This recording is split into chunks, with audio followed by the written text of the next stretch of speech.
የአፍሪካ ህብረትና አሜሪካ የቡርኪና ፋሶን መፈንቅለ መንግስት አወገዙ።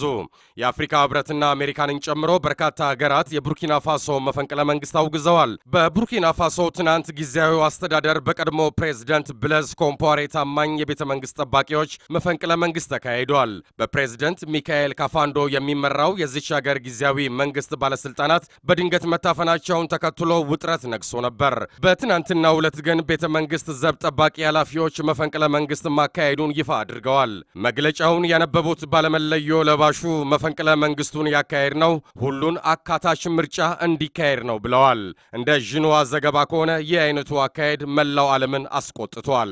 የአፍሪካ ህብረት፣ አሜሪካና መሰል ሀገራት የትናንቱን መፈንቅለ መንግስት ክፉኛ ያወገዙ ሲሆን በአስቸኳይ ኃላፊዎች ከስር ተፈተው ወደ መንበረ ስልጣናቸው እንዲመጡ አሳስበዋል። የትናንቱ መፈንቅለ መንግስትም ከ1500 ዘብ ጠባቂዎች በቀር የበርካታ ወታደሮችን ድጋፍ እንደሌለው ተነግሯል።